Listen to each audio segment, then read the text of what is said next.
درود رفقا، این غذای یمنی بدون گوشته اما طعمش انقدر خوشمزه و متفاوته که از همون لقمه اول غافلگیرتون میکنه. جالبه که فقط با چند قلم مواد ساده و در دسترس درست میشه، اما نتیجه نهایی چیزی فراتر از انتظار شماست. بریم که طرز تهیه‌اش رو ببینیم.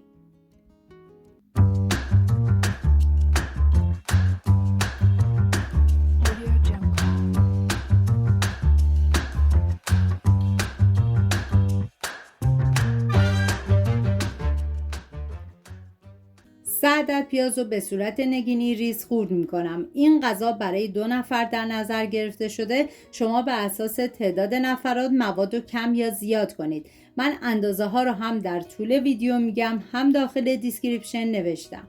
داخل تابه مقداری روغن میریزم. بعد از داغ شدن پیاز ریز شده رو بهش اضافه میکنم. هم میزنم زمان میدم تا پیاز سرخ بشه. من غذاهای ملل زیادی درست کردم که لینکش رو داخل دیسکریپشن گذاشتم. دوست داشتید ببینید، درست کنید و از خوردنش لذت ببرید. توی این فاصله میریم سراغ سیر. نیاز به 3 حبه سیر داریم که باید رنده کنید. سعی کنید که پودر سیر رو جایگزین سیر تازه نکنید و همچنین نیاز به زنجبیل داریم که رنده شدهش باید 1 قاشق غذاخوری سرپر باشه. بعد از اینکه پیاز کمی طلایی شد، نوبت اضافه کردن زنجبیل رنده شده همراه با سیر رنده شده هستش.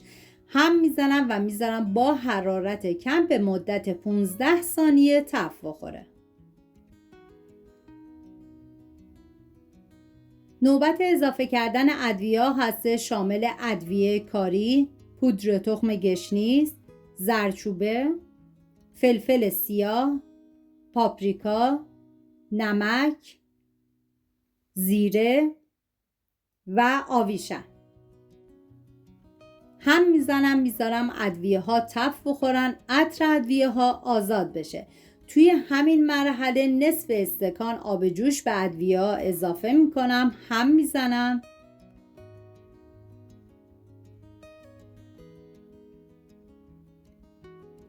نیاز به 4 عدد گوجه فرنگی داریم که باید حتما پورش کنیم. من با استفاده از دنده درشت این کار را انجام میدم. شما به هر وسیله که داریم و راحت هستید گوجه فرنگی رو پوره کنید.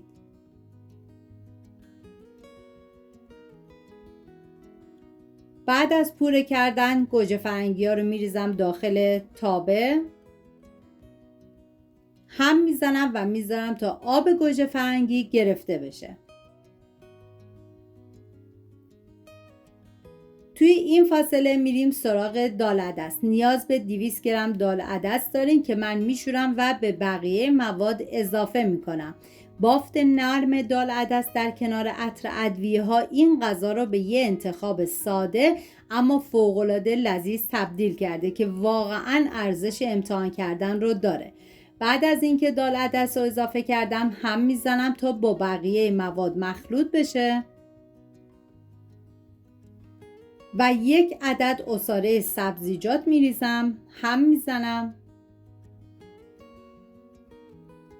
و 15 گرم گوجه خشکم اضافه میکنم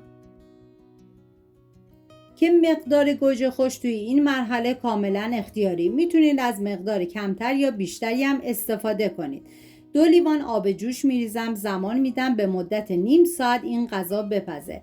در طی زمان پخت اگر دیدین که غذا کمی سفت شده، نصف لیوان آب جوش بهش حتما اضافه کنید. نیاز به 4 قاشق خامه داریم که باید حتما رقیق کنید که من نصف استکان آب جوش میریزم و هم میزنم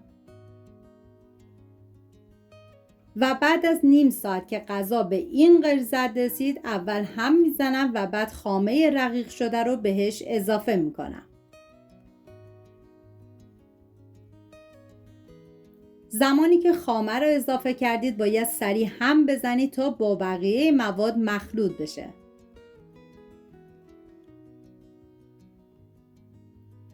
نیاز به گشنیز تازه دارین که خورد شدهش 3 الی 4 قاشق غذاخوری باشه. من بعد از اینکه گشنیز خورد کردم مقداری هم برای تزیین غذا میذارم کنار. بعد از خورد کردن میریزم داخل تابه هم میزنم و 5 دقیقه دیگه زمان میدم تا مزه ها کاملا به خورده هم برن.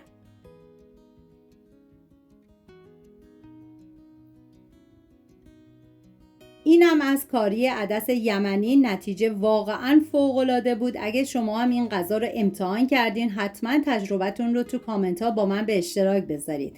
فراموش نکنید کانال رو سابسکرایب کنید تا در سفر خوشمزمون به کشورهای مختلف دنیا همراه هم باشیم. سپاس از همراهی همیشگیتون. تا درود دیگر، بدرود.